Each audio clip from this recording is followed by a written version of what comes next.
Hi,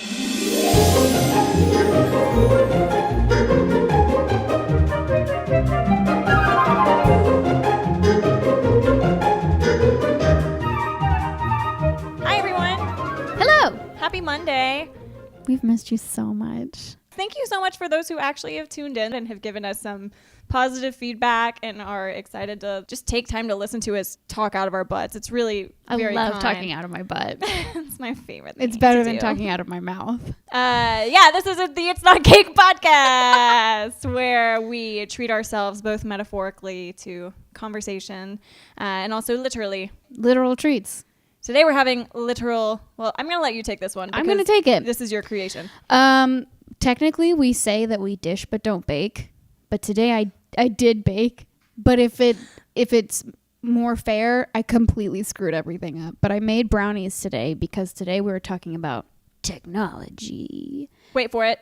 There's a connection. Brownies. That's the best I could come up with. Well, it's the best I think anyone could come up with. Well, I didn't want to just make pretty cookies because people are listening and not watching. Right. I bet that was more entertaining to your ears. We're doing a really good job. So today we're talking about technology. Mm-hmm. And earlier we were discussing how much technology is involved in our everyday lives, which naturally it is. We have our phones right here. We're using headphones and microphones and a computer. You're listening to this somehow through a piece of technology. Mm-hmm. Megabytes, hard drives, pixels, Teslas. Digital life. Get down. Digital, get down. Do you remember Technologic by Daft Punk? No. Okay. This is fine. We're just going to keep going. So you and I were both born in the early 90s. Yeah. So that was, I don't know. I feel like there's so many different decades that have such a spike in technology, but we were in the one where the internet really became an accessible thing to residential households. Better graphics, CGI started showing up in movies, and also just sort of the introduction, I guess when we were like teenagers, the introduction of social media in general.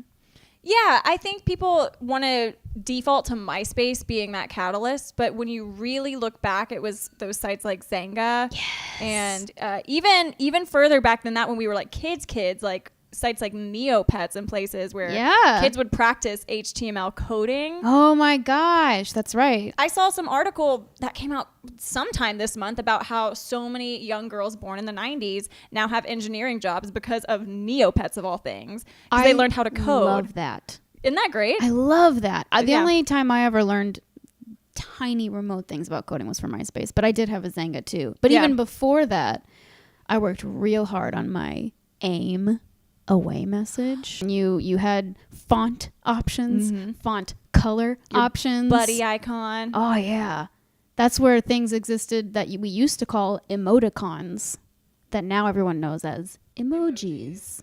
Wouldn't it be weird if we reverted back to hieroglyphics just through the use of emojis? Oh my God, isn't it basically the same thing? I've never thought about those two things. It would both make communication way more complex and way more simplified. Hieroglyphs, though, they would have images that would represent like full phrases, I think. And emojis, I don't know. I guess you could use the eggplant emoji and say a lot about what's going on. Maybe. It would really help with, people that are completely illiterate because it would be picture-based. Yeah. But then you would have people taking things way out of context because you're using a picture to decipher a conversation. No, I fully understand that. There are lots of books and articles out there of parents trying to decode kids' text messages, and the introduction of emojis has completely thrown them off. There was one time I was in a regional commercial a long time ago when I was younger and looked like a teenager, much like I do now. I'm basically a vampire. I'm just going to play a teenager texting for the rest of my life. But I played a teenager texting, and my parent was behind me trying to decipher, TTYL. They were like, what does that mean? And they would have like books that people would send out to parents trying to say, watch what your kids are texting because you have no idea what they mean. But nowadays, kids have, Instagram and stuff on their phones. and social media and texting and emojis and everything is completely convoluted. So now I'm just like thinking of these poor adults who are trying to figure out like, what does the eggplant mean? Why are there so many peach emojis in this conversation? And they keep changing too, which is so weird. This happens a lot, actually. My mother is a middle school teacher. Does she have an advantage or a disadvantage? Because technically me and my sisters, I mean, we're all technically in the millennial age range, and we still kind of know what all of this means. She'll text me all the time going, hey, my kids keep saying AF. What is that? Is that a bad thing? I'm pretty sure I know what it stands for. Is it as friends? Or stuff like that. Sometimes she nails it. Sometimes she completely gets it. She's like, these kids keep saying thought, and I know exactly what that means. And I'll have to go, you know what? In addition to that, make sure they're not saying this. And this and that. Oh, gosh. I say AF. That's okay. In a way that's tongue-in-cheek, but I am one of those people. It's one of my favorite abbreviations. That could irritate a lot of people if they don't understand the context. Do you have like tech pet peeves, speaking of irritability? I feel like this is all about phones. Well, a phone now isn't even a phone. I That's feel true. like I use the actual calling feature of my phone maybe 20% of the time. I use it for internet access, social media, and email. Again, that has to all correspond with the internet. Yeah. So a phone is a computer. It's the access to the entire outside world. Mm-hmm. A lot of my tech pet peeves have to do with just like Apple in general. Yeah, that's valid. You're primarily an Apple user? Yeah. I am too. Yeah. I switched over in like high school because we were a Microsoft house, and that was not going to change. And then I started wanting to use, music programs and video programs, and so they bought me a Mac. But I mean, I think we take it all for granted for sure. It's never enough. Yeah, all of this is going to sound very like first world problem. Absolutely. Ish. Because it's like, so please take this with hi, a grain of salt. I'm sorry that my phone can do everything I need in the world, but why can't it hold charge for 6.5 days? Yeah. I mean, because it's just updates are happening so fast. You get updates so quick all the time. It's crazy. Every time there's a new iPhone push, everyone starts having glitches on their previous phone. Every time there's a new iPhone release, that November, December time when it's released, everyone's phones, when there's an iOS update, starts doing really wacky stuff, which is incredibly frustrating. But again, first world problem. Like, we should be lucky that we have the luxury of having a phone. Yeah. I mean, especially if you have an older model, when they're like, I'm always like 3 models behind. I finally have sort of caught up. I'm on a 6S now, so that's what I have too. Hi, Hollywood. I could tell, like, as soon as they released, while I still had the 5, when they started releasing information about the 8 and the X, as soon as that stuff started coming out, my phone started working less. Technically, ooh, pun. Technically. Is it a pun or a play on words? I think it's the word of the day. Technically. Based on the evidence, you could say that if you have an older model, the newer updates are just not going to work because the older model just can't. It's not compatible with like newer, faster updates. But you're kind of like, you guys are putting out updates so fast and doing stuff like, now in texting, you can like messages in texting, and you can send the stupid confetti draw thing, and you like, can draw. Who actually draws messages to people? Right. Again, and you go, we want is our battery to last longer. We want to be able to mirror photos like when we edit them. Like a 3-way FaceTime would be nice to have. Like, we've been asking for the same stuff for and they're like, here's an Apple Pencil. Yeah. And they're like, no. All right. But you know what you will get? Headphones that don't connect to anything. Whoa. Like, oh my God, you guys don't listen to anything we say.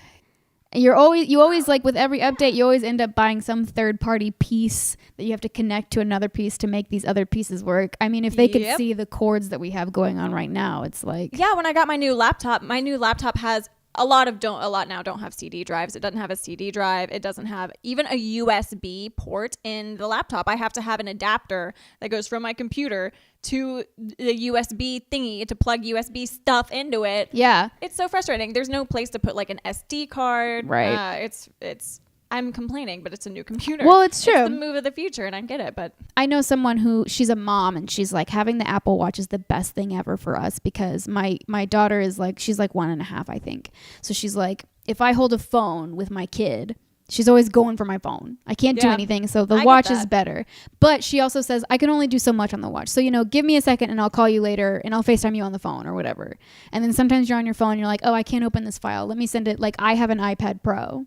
So it's like really great, and I have a keyboard that goes with it, and I can use it for all kinds of stuff. But it's not quite a computer. Yeah. So sometimes stuff comes in and I'm like, I have to wait for Cameron to get home from work so I can use his computer. So it's like my watch to my phone to my iPad to my computer, and then the computer to like the iCloud system. And it's like, no matter what you do, it's never going to actually be that simple. Not now.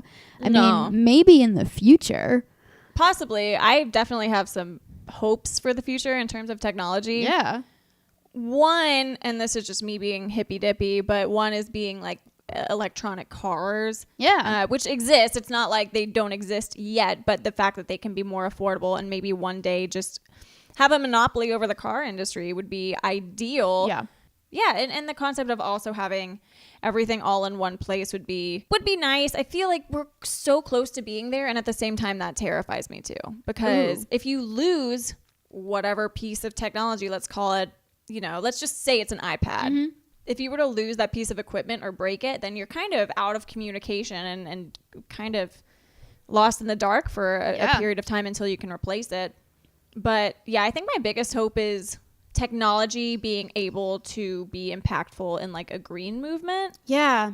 No, I think that's very really hippy cool. dippy, but I think that's at least the most beneficial thing from technology, aside from just communicative norms. No, yeah. I mean, like, people love to rag on people that own Priuses, but it's like, why do you hate me? What did I do wrong? I am excited about the future of wearable technology. What do you mean? Well, you have Apple Watches, right? Mm-hmm. And in various forms. I don't know what other ones there are. Like the Google Glass, those two? Yeah. I'm kind of into that. Like, the closer I can get to a cyborg, I'm going for it. Yeah. Being a human sucks. I'd much rather be run by my technology. I don't know. I use my phone a lot. I live here in Los Angeles, as do you. Nuh-uh. What? Do you live here? I don't know. And all of my family and all of your family's in Nashville, Tennessee. So technology has like saved my life. Oh my goodness. I went to this Old West town this weekend, and there was a letter of this one person saying, basically, hey, love, can't wait to see you in 4 weeks, whatever. And by the time that this person got back to the town they were in, which was actually California to Tennessee, coincidentally enough. Oh, whoa. They got there and their significant other had passed away a month before. And that blew my mind to think, like, we know this information essentially in real time, if not within a minute or two. Yeah. And it made me think about, wow, that's one thing I value about technology is having that access to emergencies. Is knowing as soon as someone dies. Being able to donate to important places with literally a tap of your finger. That's really cool. You can donate in an instant. You can send money in an instant with like Venmo and the Cash App and stuff like that. It's bizarre. But at the same time, like, I'm able to FaceTime with my family. Like yesterday, I was able to FaceTime with my sister to watch her paint my nephew's butt and make a piece of art using butt prints. Makes you feel God bless technology. I FaceTime with my cat who's staying in Tennessee right now. That makes me feel amazing. Okay, good. Yeah. That's what I'm saying is that I feel like people they get afraid of the idea of wearable technology, but I'm like, you can FaceTime your cat. Or a baby butt. FaceTime the butt. Tomato. Butt time.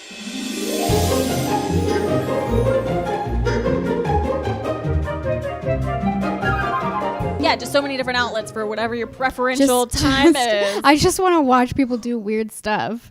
Oh God. Like, have you ever done chat roulette?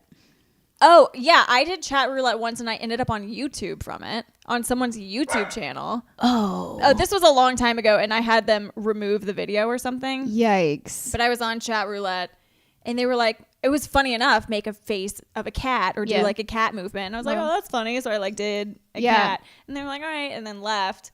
And then someone, I guess a peer of mine in high school, I have no idea who it was, found this YouTube video where someone did a compilation of people on chat roulette making cat faces and cat noises just to be goofy. It was just funny, like very silly. But it freaked me out. And I messaged him. I was like, you didn't ask for my permission. Right. Little speech and debate me was like, you didn't get my legal consent to put this on the internet. So if you don't take it down or at least remove me from it, then I'm going to take legal action. I was like 15. Story. I mean, hey, get yours. Fun story. My sister had a friend of hers over once when we were a little younger, and I had never heard of chat roulette, but they were like, have you ever done chat roulette? And all I had heard was that chat roulette equals penises. That is true. And so it's I was pretty like, gross. I don't know, y'all. I don't think I want to watch this. And so they were like, but here's what you can do. You can skip until you see someone, and then you just like talk, and it's really funny. So there were 3 of us, and we were skipping through, made a couple random friends, definitely skipped through several penises. Oh, it's so disturbing. It's awful. Or But just a black screen. Yeah. And Oh, yeah. And you're like, no. But, you know, we talked in different accents and stuff because when you're like 12, you're like, this is amazing. I am a comedy genius. No joke, though. I'm not kidding. We came across like baby Justin Bieber. Was it him? Uh-huh. Because I've seen that too with the Jonas Brothers, but like there was a way to like rig it to make old video messages show up.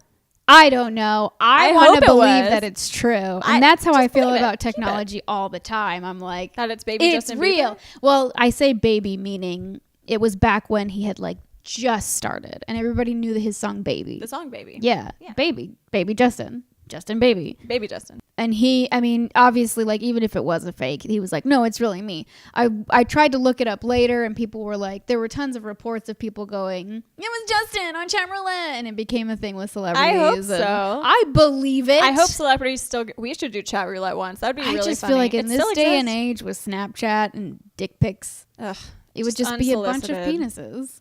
And then they, say, show me your boobs. And you're like, no, I just wanted to know how much gum cost in Russia. So I'm sorry. That's all I wanted out of this conversation. Yeah. Quick. Bye. Yeah. Oh, it's so gross. It's almost as weird and confusing as group texts with your family. How many group texts, or do you, because you have kind of your little pods. Mm-hmm. You have people you text singularly, and then you have your little pods. Yeah.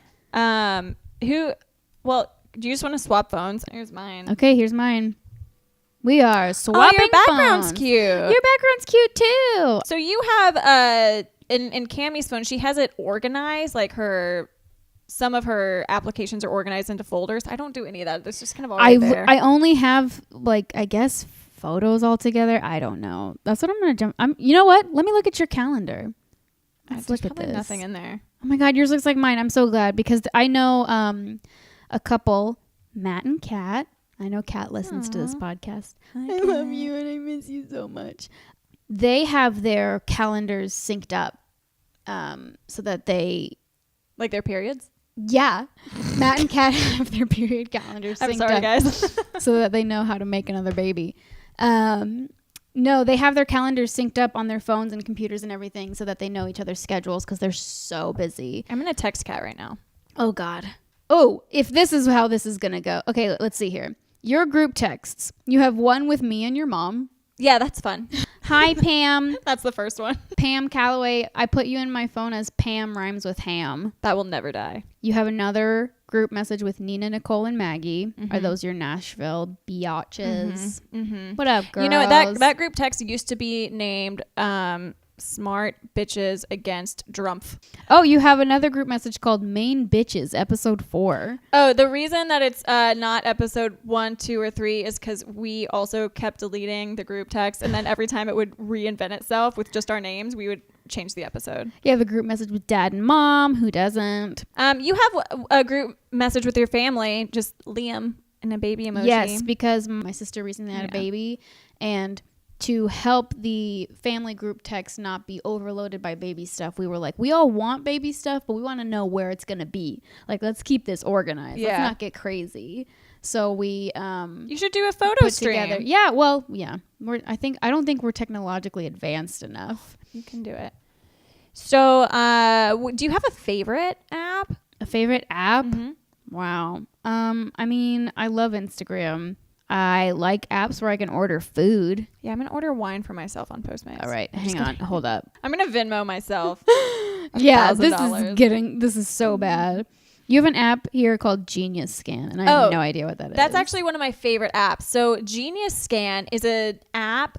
If I need to email a document where I've signed a contract, or they just need me to write something and then send it back, Genius Scan you actually take a picture technically of the piece of paper against, you know, just a table or something, but it looks like a scanned document, like through a scanner. It's incredible. Yeah. It's one of my favorite apps. My husband has an app. I think it's an Adobe app where you can sign documents on your phone. Same situation. You take a photo and it scans it in and you sign it with your finger. I still am blown away when I go to pay at the cashier on an iPad and you like tip on the iPad and you sign it and they're done. They like just flip it around for you and it's really fast. With that little square thing. Yeah. I still am going, this is crazy. Every time I sign it, I'm still so like taken aback by it and everybody is annoyed by me. It's wild because you can just at farmers markets and things, people can pay with their credit card. You don't have to just be all cash, which is nice. Can you tell we live in California? I know. Because we go to farmers markets. I like that Cami has Duolingo. For those who don't know, Duolingo is an app where you learn a language or you can refresh a language maybe you've learned in the past. I have tried learning French 5 times this year on that app. I bet you've learned some. And I keep losing it and forgetting. I remember stuff from being a kid.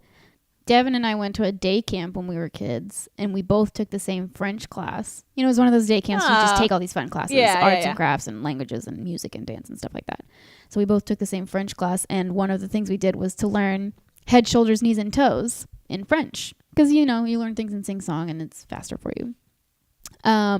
It was so ingrained in our brains, and we wanted so badly to just, like, be French or, like, be able to speak French. We caught Devin in her sleep one night. I guess we had to wake her up at some point. I don't remember. In her sleep, motioning her to her head and her shoulders and singing in French. So it was like, not only was she singing in her sleep, not only was she like doing head, shoulders, knees, and toes in her sleep, but she was singing it in French. That's funny. Well, they say when you dream in a language, that's when you're fluent. So maybe. Well, I mean, I'm trying to use an app to get fluent, and it's not working. So maybe technology is a sham. It's a joke. Oh no, that's always funny when you look at someone else's phone and you forget that it's someone else's phone, and you're like, "What's going on?" Oh my God, you look really hot in this picture. Really? Thanks. Oh wait, you know what? It's funnier that I zoom in because it looks like you don't have a butt. It's just Tony's tail. It's just your arms and your body and then legs. This is not very useful since you guys can't see this. Well, yeah, so it looks like Cami has a lot of her nephew who's so cute. Babies. And the puppies. Babies and dogs. It's like babies and dogs. All I care about. Man, technology is just making it so easy for you to never not be connected with people. And yet, sometimes you feel so alone. It's such just a catch-22 because I love being notified and aware of so many things that are going on in my personal world, but also the world. But then it's like, all right, we've also kind of become glued to a screen and not really communicating with humans in the way that we should. And then people abuse technology, become narcissistic or whatever because of technology. Or they just expect you to be super quick with your answers. Wanting to have like just such an instantaneous connection with people. It's like a double-edged sword because I expect people to answer as fast as I do because I'm lucky enough with what I do every day with my work since I do so many different things. I'm able to like keep my phone on me like at all times and I'm always answering people really quickly. So I like expect people to do that the same way, but there's something about it where I get so mad if somebody doesn't answer quickly. It's like, hi, I must have sent you a text and then you responded and then I sent another one and you took your phone and you kicked it across the bridge and it fell into a pit of mud and descended into hell because I didn't hear from you again for like 3 days. But the second someone is like, they text me, I wait a couple of minutes because I'm in the bathroom or something and they're like, or they send like a bunch of, hey, respond when you can. And I like miss calls from them. I go, how dare you? How dare you at all believe that all I do is look at my phone? But I do that to people. And also I've found it just incredibly necessary, even though it's not necessary, just to apologize if it does take me 30 minutes. Yeah. I've done this, with you or my parents all the time where I'm like, oh, sorry, I was in the shower. Sorry, I was taking the dog out. Yeah. And it's like, it was those 30 minutes. You can wait. Like, why did I apologize? There's this weird sense of accountability that you have with technology. Yeah, because it's so instant. It's right there. It's handheld. It's with you all the time. You feel like you have to explain your life to people so quickly because it's all out there on social media. That's what it is like we know how accustomed we are to instant gratification that now when we text or someone texts us and we don't reply, we feel like we're depriving them of that instant gratification and that instant communication. So maybe that's where that guilt comes from. Ugh, I don't like I this. know. This isn't funny. No. This is real. This is as real as it gets.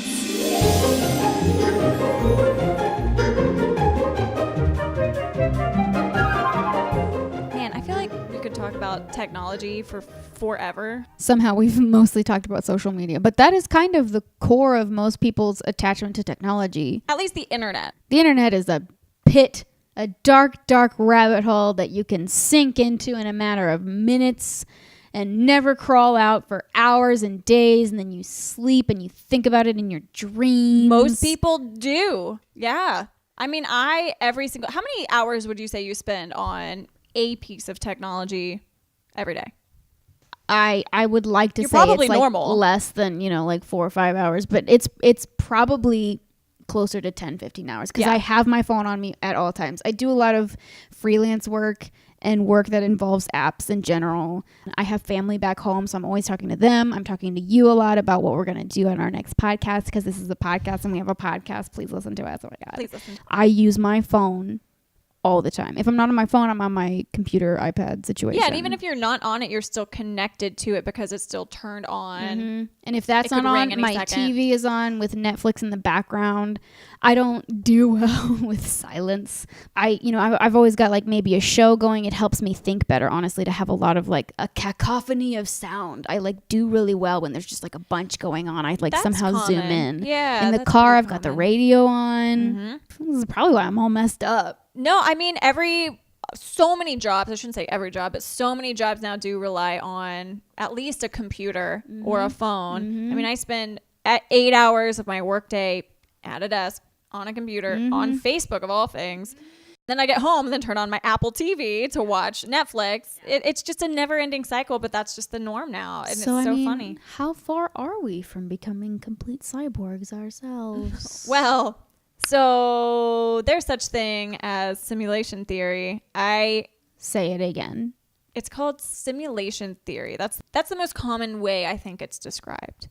I want to go into an in-depth analysis. Do you know anything about simulation theory? I know nothing. Okay. All I do all day is text. I know nothing. It partially is self-explanatory. Do you have notes? Oh, I took, it's just a lot. So I wanted to take notes to make sure that I try to do it justice in terms of exactly what it is. Okay, I'm ready. I'm so ready because I already have committed my life to accepting that I will be a cyborg one day. So continue. so think about like the 1970s. Okay. The most advanced gaming system at that time was Pong, right? Sure. That game with 2 rectangles and a circle. Yeah, I've played Pong You know what I'm talking about? on Atari, right? Okay. I think That was only 40 years ago, which is pretty crazy to think. The 70s were only about 45 years ago. So fast forward to the year 2000, we had the game that I know you're very familiar with, The Sims. The Sims was in the year 2000, obviously animated characters that interacted with each other. You kind of played God, if you will, interacted with objects, had feelings. I finished whatever. Westworld, by the way. Oh my God. And so you're going to like this conversation even more. Keep Westworld in the back of your mind as we talk about this. I don't want to do it, Katie. I don't want to do this. So now in 2017, the 2000s with Sims, now it's all about augmented reality, virtual reality. People have glasses. Like we're getting further and further. And that's only in 40 years, which is pretty crazy. God. You know, you are the character in these situations. Your body can interact with a simulated world. We kind of trick our minds into thinking that these pixels are real. Right? Who needs drugs when you have technology? Ain't that the truth? Or both. Let's just hypothetically fast forward 10,000 years from today. That's a long time. It's a long time away. Okay. So even if our technological advancements kind of slow down, in 10,000 years, we should be able to run simulations of ourselves. No. Wait, but that's No. Okay. Not meaning just the graphics or like a better computing system. I mean like actually simulate the individual synapses of our brain. Okay. So So you can actually simulate consciousness. So are you saying, does this involve like memories, like saving our... Yeah. Yes, to answer your question. So the question arises, what if the people in simulations then created their own simulation? So, No. Listen, if we've run billions of ancestor simulations, then surely they would reach the stage where they would want to run their own ones, kind of like how we have the game The Sims and things like it. If we could, okay, this is where my head exploded. If we can simulate human worlds, then presumably future humans can run simulations of their ancestors for research. Which would be us.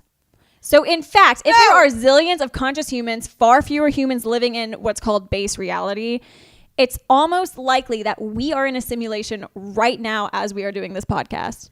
No, I am not comfortable with this. But wait, no. Okay, good, because there are two other possibilities. If you don't like that idea, there are two other possibilities. The first is that we all kill each other as a species and go extinct before we reach that stage of technological advancements. Well, right? That's, sure. Well, Option A. Global warming or like killer pandas. Or, genocide and murder. That is an option. That is one option. Whatever. Another possibility would be that humans actually do reach that technological advancement, but it either completely uninterests us or we deem it unethical. Oh my God. I mean, where is the line between disinterest and ethics? That's a whole... They could just have I know. My brain. It's all over the walls, Katie. Wait. So the simulation argument, so to speak, goes like this. One of these scenarios is true. There's no other option except for one of these scenarios. 1, humanity goes extinct before we advance to this level of technology. 2, humanity reaches this level of technology but deems it unethical or maybe just boring and they don't want to do it. Or 3, we are in a simulation right now and there's no other option. No, Katie. Well, okay. I denounce you. I avert my eyes from you, Satan. Hold on. This is... No! I know. It's crazy to think about. Elon Musk, the Tesla and SpaceX CEO, he believes that there's a 1 in a billion chance that we are not in a simulation. He 100% basically believes that we are being simulated. Neil deGrasse Tyson believes there's like a 50-50 chance that we're being simulated. If we are being simulated, then there is a 100% chance that there is a greater being. It just is a greater version of ourselves, which is kind of crazy because a lot of Christians that believe in simulation theory say, well, yeah, we've been made in God's image. It makes sense. Here's the deal. All I know based on Westworld and what you're saying to me is that I need to kill Anthony Hopkins and I need to do it as soon as possible. I'm down. I don't know. He's really great. But who knows? He's probably not real. He's probably a simulation. So this probably isn't real. The fact that I messed up these brownies, is that my fault or is that you, people running this game? Exactly. Am I a sim and you made me ruin these brownies? They're still pretty good. They just don't hold together because I didn't use eggs because I'm a vegan. But still. Well, even if you do not subscribe to this idea, right? You have to at least realize subscribe to this concept. You have to at least realize if someone like Elon Musk genuinely believes this, we need to kind of at least take what he's saying to heart, not necessarily believing in it as well, but he's at the forefront of this innovation and the forefront of these movements that are happening right now. Right now. Is it though? I've played The Sims. I've played basic games like that where you create your own world. It takes you a second where it's just you open up a screen and it's a bunch of nothingness. Mm-hmm. Okay, this is supposed to be a comedy podcast. No, I know. Well, that's what's so fascinating about these conversations because it helps you really ground yourselves. I love this so much. What did you put in my brownies, Katie? Huh? Are you feeling paranoid? That's a normal side effect. This does not feel right. That's my favorite. I don't know if it would be a conspiracy theory or just a scientific theory. But it's your favorite thing? Yeah, it's so interesting to think about. Oh again, I don't know if I believe it, but I like that someone thought about it enough to make it seem convincible. I am so thrown off right now. Well, listen. Okay, at the end of the day, if we are being simulated, we still are fine. What are you going to do? The only thing that we have to worry about is someone tripping over the power cord. Okay, see that? Oh my God. Like based on the fact that someone could just whoops. In this theory, if it's our ancestors that are doing it, it's basically replaying our lives. And there's the concept of deja vu. It's really like the Matrix. So really we have our conscious about us even right now. It's just people are really watching and studying what their ancestors did. So we're literally reliving our lives. Hence the concept of like past lives and deja vu. I know your head's going to explode. Do you need to lie down? Want a Tylenol? Want a brownie? I don't trust you. I think there's Jack Daniels over there. I don't trust anything. I'm not simulating. I don't have Jack Daniels. I was simulating you right now. It would explain a lot about like why your skin is so much nicer than mine. What? I don't know. I don't know anything anymore. Again, if you only take anything from this concept of simulation theory, just that in 40 years we went from Pong to like VR. That's pretty crazy. So, okay, instead of jumping into 10,000 years in the future, theoretically. Yeah, let's just go with Let's 1,000. just jump like another 40. We're going to be like in our 60s, late 60s, early 70s-ish. We'll have children. Yeah. Maybe. If I had Will to we? guess. Oh, hell if I Are they know. there? I don't know. Are they real? Oh, Will we be pets. able to simulate our own children? Ooh, maybe. Will we basically just have a bunch of chia pets? I thought we were doing a podcast about like our phones. And this is jumped this is a so lot. far into a rabbit hole. I think my brain is coming out my butt. I think I've inverted as a human, and I don't even know what to do anymore. 011011010. I'm gonna vomit. But honestly, I think I'm gonna vomit pure binary. I think 40 years in the future, the cool things will be completely electronic cars. Maybe, when you go to a movie theater, it's all virtual reality as opposed to watching one big screen. Here's my hope. Back when they made Back to the Future, and everybody likes to talk about how we're living in the time that they thought was the future. And some of the stuff that they projected is happening. Is accurate. And a lot of it is not happening. Like right? flying cars, I don't think will flying ever happen. cars, That's we still stupid. don't really have hoverboards, not like they say. My shoes, I have to lace them myself. But they were only sort of right. We're talking about how in 40 years it could be whatever, but at the same time, like I was saying, we ask Apple to give us longer battery life, and they're like, no, but here's apps on your phone that you can't delete. So, I feel like the human interaction in the world is going to get in the way of some people trying to make technological advances that are just far beyond what we can compute. I don't know. I mean, when you start saying stuff like that, it starts making me go inward and go, wow, I think I have a virus. I think I have a glitch. I think my software isn't updated enough. It wouldn't surprise me if we're going that far in the future, just because, look at it now. We're fascinated by people who vlog, who are just living and going to get their groceries, going to get their gas, because we're trying to find that human connection just with someone that's not us. It's like, I want to see what their life is like. Let me walk in their shoes. So in the future, they might be like, I want to see what great grandmother Cammie and Katie were doing back in the day, and now they're watching this right now being like, wow, that was really cool, I guess, to do in 2017. Okay, but if this is where we're lame. going. Hi, future me. Oh yeah. My kid. Let me tell you a couple of things. Dating isn't that important. Amen. Pizza is probably as good as ever. Don't get a tattoo until you're 30.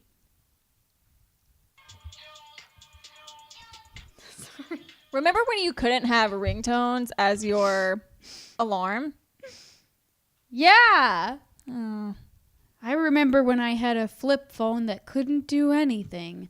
And I was never in this place because I wasn't able to text you 24/7 and give you the idea that we should do a podcast about technology And where you simulation decide to theory. explode my Listen, brain. Listen, I was either going to talk about this now, or if you guys are interested in us doing a full conspiracy theory podcast, I can definitely I don't want to get on board. I don't want to do this with you anymore. I was going to say that. I don't want to do any of this anymore. This is the one that blew Turn my me mind the off! most. Oh, is that the end? I hate this. This is the worst thing ever. I hate this more than anything. I hate you so much for bringing this into my life. Not to completely juxtapose what you just said, but I've had so much fun. I have not. This is the worst thing ever. I thought we were just going to talk about Zanga. But no, here I am questioning my existence, wondering if my fingernail folds back like Data on Star Trek, and if I'm really just one big No, don't touch me. Don't touch me. Okay. I'm just going to eat Wait, my what's cyber your- brownies and live another day in this simulation that I call life. And I'm really sorry that you've been listening to this because Katie just ruined all of our lives. No. But give it a week. Digest it for a week. No. And then I'm going to try read it and again. ask my simulator to remove it from my system. Take it out of my Dropbox. Throw it in the trash. Delete the trash.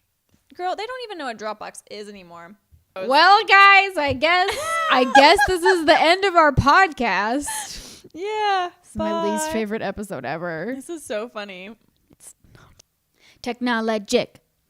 Buy it, use it, break it, fix it, trash it, change it, melt, upgrade it, charge it, pawn it, zoom it, press it, snap it, erase it, write it, cut. How do you remember those words? I don't remember all of them. There's a No, lot. it sounded That's right. that song that you know nothing about. Oh, well, I do. I didn't know it when Don't you try to clean Okay. up your mess.